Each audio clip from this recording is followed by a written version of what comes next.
Good morning to all of you.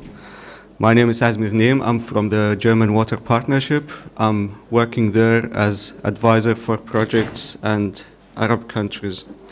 I would like to welcome you here for this 18th session of the Arab Water Week. The title of this session will be Innovations and Sustainable Solutions to Reduce Non-Revenue Water. I think the topic is very important, it's very interesting, and we will be having 4 presentations, and at the end of the presentations we will give the floor for discussions and questions.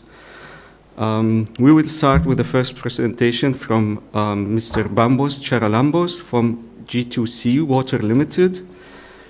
He's a strategic advisor from Cyprus. The title of the presentation will be dealing with complex interrelation of intermittent supply and water losses. Please. Thank you, Mr. Chairman. Good morning, everyone. It's a great honor and a pleasure to be here. And once again, addressing the issue of non-revenue water, but particularly my presentation relating to intermittent water supply, which, as I discovered in recent years, it's a bigger problem than we thought, and it would be useful to see how the methodologies and practices that we have come up over the years for dealing with reduction of NRW water are applicable in the intermittent water supply context. Very quickly, to give you a presentation, outline, and just to set the scene as to what my presentation will be about, talk a little bit about business as usual, the vicious circle, and move on to virtuous circle and moving out of the business as usual. What steps do we have to take? Water management in the MENA region, just to set the scene where we are here, and what are the facts about intermittent water supply, and of course relating intermittent water supply to NRW. And at the end, I'll close with a few slides on what I think is a sustainable way forward. And perhaps these thoughts will generate discussion at the end. Business as usual. Well, I'm sure you're all familiar with what it means. If it works, don't touch it. Usually, in our line of business, most of our assets are underground, so we don't see what is happening. They deteriorate, and in fact, only when we deteriorate, we get a signal. Either something leaks, something doesn't work, there is a complaint. However, bad practices on the part of the utility, lack of maintenance, as you can see from these photographs, are all factors which contribute to the business as usual. And of course, public utilities not having the funds or the framework, the structure of the utility is such that is not conducive to an environment which will help in improving the system. So we can see that these practices are such that do not help, in fact, in moving the utility forward, in being more efficient, and in delivering the level of service at the end of the day. So all this together constitute business as usual, which at the end of the day, in terms of the non-revenue water, it means that it continues to increase in value over time.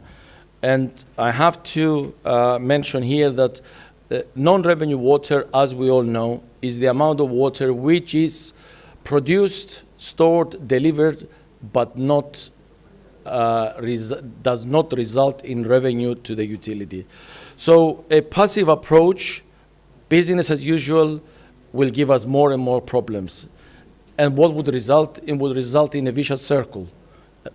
And we know very well what this vicious circle is. Inefficient operations because of the problems that we highlighted earlier on, poor skill, low investments, poor service at the end of the day. And of course, our customers or our consumers are dissatisfied, they are not willing to pay, and the circle continues and it becomes a vicious circle, a down spiral. What we need to do, in fact, is to move to a virtuous circle.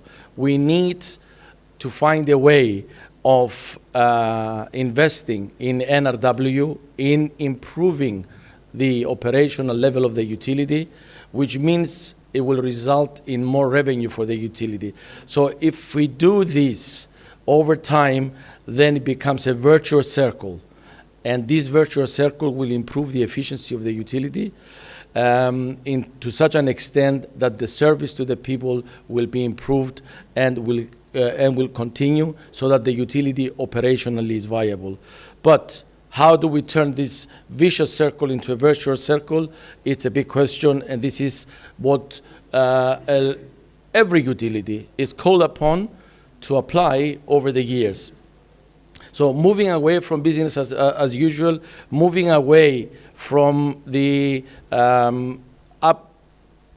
uptrend of the business as usual for NRW, it's a real task and can only be done if we have a long-term strategic action. We need to tackle the high NRW levels through investments in order to improve our network. We go down to reasonable levels, and then we have targeted investments in a lower NRW levels, and then at the end, we have a sustainable economic NRW level. And in that range, what the utility should be able to do is to recover their operational, maintenance, and long-term investment in their assets through the tariff. This is the economic level of leakage. Sorry, economic non-revenue water level. Now, in the context of the MENA region, I'm sure you're all aware that is the most scarce region of the world. Continuous growth of population. Some statistics, they give the figures of 300 million today in the region. In 2025, it will be 500 million. However, here we have a gap because the water per capita availability, it will be halved by 2050. Increase in population, decrease in the available water, huge problem. So we need to see how we manage this gap. And as we all know, and we've seen from many presentations, most countries have mobilized almost all available water. They dumped all the wadis, all the streams going into the sea. They are building desalination plants where they can, but the natural resources mostly have been harvested. So what we need to see is how we manage our region, how we can give the level of service to the people. And the statistics say that more than 3/4 of the population in the MENA region, they have access to clean water. However, we know that in some countries, we have managed to achieve to some extent 24/7 supplies, but the majority of the countries in the region, as you can see with the brown color and the green color, they have mixed or intermittent water supply. So intermittent water supply in our region is an issue, and we need to see how to manage this. Facts, we need to see that, we are not, we realize that we are not alone in this region. It's not the only region with intermittent supply. Africa, 1/3 of the urban population, they have intermittent water supply. In Southeast Asia, 90%, over 90% of the systems work intermittently. In South Asia, Bangladesh, India, Pakistan, it seems to be the norm, providing water intermittently. And in South America, we have 50 million inhabitants on intermittent supply, getting ration water. So intermittent water supply, it's a major issue worldwide. Now, how do we relate intermittent water supply to NRW? Now, it is easy, and I'm sure you all witnessed, to move from a 24/7 to intermittent supply. That can easily be done. The reverse, it's very, very difficult. In some cases, people say, well, it's impossible, we cannot do it. Our modus operandi is intermittently. So we have to see, what the implications are for this intermittent water supply. Water contamination, for sure. Empty pipelines, can get contaminated. Infiltration, ingress of contaminated water and material into the pipes. When we fill the pipes, because of water hammers, we increase the possibility of mains failure, and we have proved that is the case. It's not possible to manage in the normal way the operation of a network. The pressure is not sustained long enough in order to be able to fix the leaks. You only fix some of the large leaks which come to the surface during the supply time. People result to making illegal connections, especially those who cannot get sufficient water.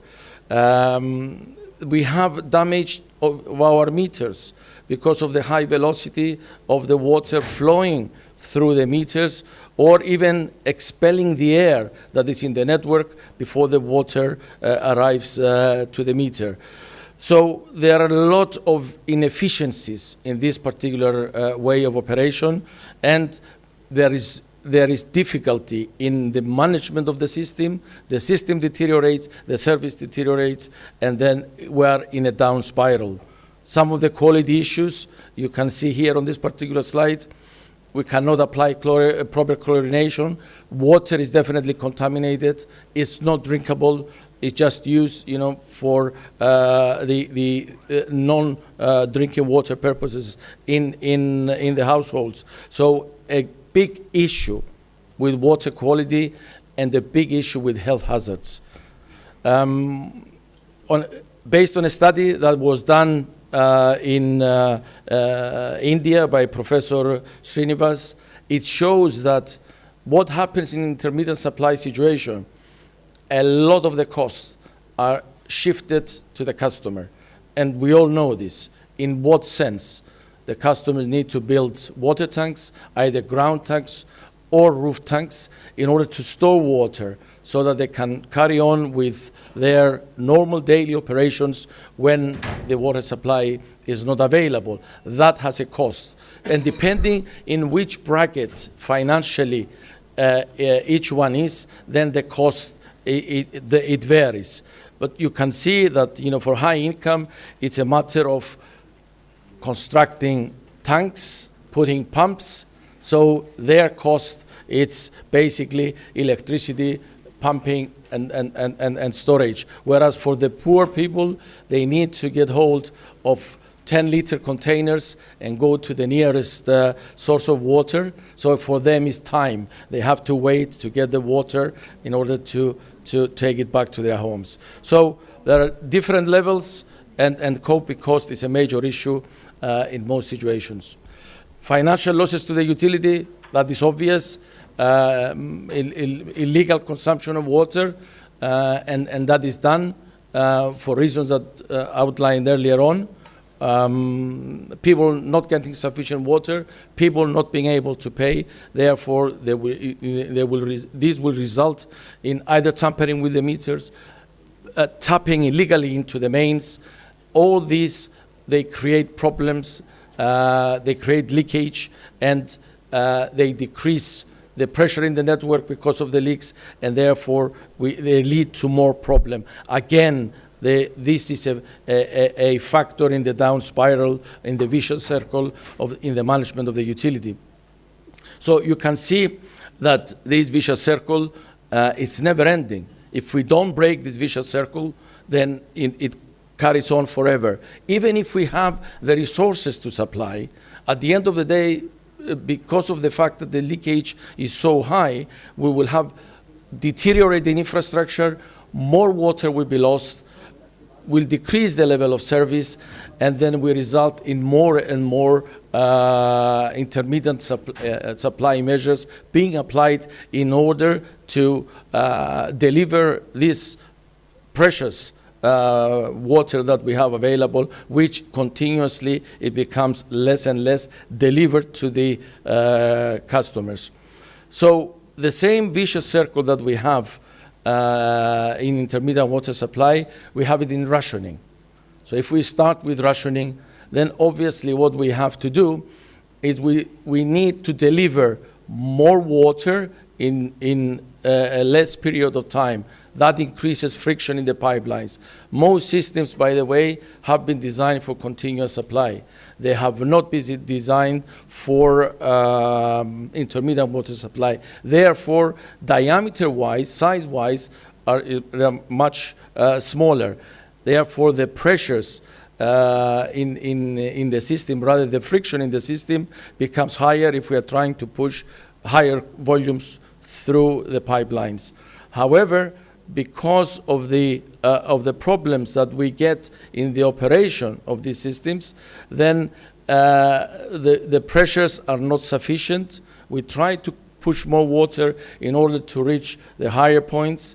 At the higher points, I'm sure, the operators of intermittent water supply systems, they know the practices of the customers. Maybe they install pumps to suck the water as soon as it comes from the pipes. So all these, they create problems. Lower network efficiency, and then this results in increased leakage. Therefore, again, this is a vicious circle. Now, here there is evidence that proves that what it has been thought so far, that the intermittent supply means lower NRW, it's not true. You can see from this graph that the higher the supply time in terms of hours, the lower the NRW levels. Why is this? Because these figures here that we are saying that we are supplying water 6 hours and my non-revenue water is 30%, that 30% is only for 6 hours.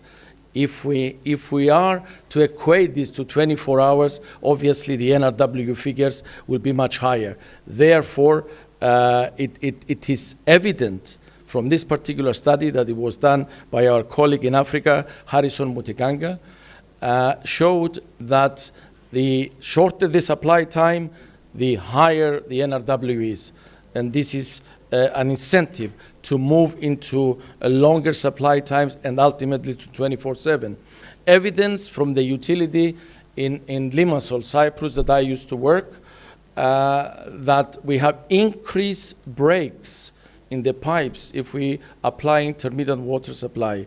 And here, when we had continuous supply in 2007, one break every 7 kilometers in the mains, and about 16 breaks in the service connections per 1,000. Following 2 years of intermittent supply, 2008 and 2009, the system went back to continuous supply. And you can see the number of breaks that came up in 2010, one every 2.4 kilometers, almost 300% more. So this is evidence that in intermittent water supply, the network deteriorates badly, both the mains and the service connections. However, the mains suffer more. And it's obvious because we are pushing in this extra volume of water in this shorter period of time. So 300% more breaks as compared to 200% in the intermittent water supply. Sustainable way forward. How do we move forward? Now, it's not easy, and there is no miracle solution. We cannot wake up one day and we say, today we are back to continuous supply. And what we have been seeing is that it's a complex process. It involves social, technical, financial, institutional, governance issues. All these, they must go hand in hand. And the utility must tackle all these simultaneously and in parallel in order to be able to move forward with 24/7. And it has to be done in a structured manner. Now, we have come up with a matrix where we can place our utility depending on the NRW and the water supply, whether continuous, intermittent water supply, high or low NRW. And depending where you are, there are ways of actually moving forward according to the strategy that it will be devised based on the quadrant that a utility is.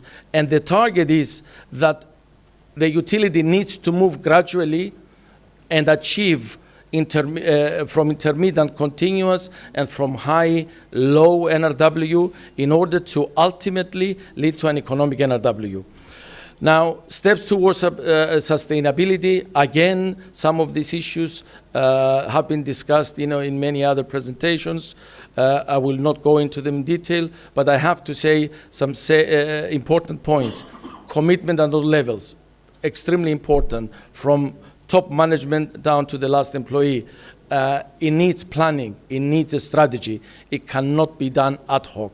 It has to follow a strategy. It has to be targeted, and the targets must be such that are achievable and can be sustained and measurable. Therefore, we need to validate where we are now and where we want to be. So a long-term performance, it's important. Whether we can do it in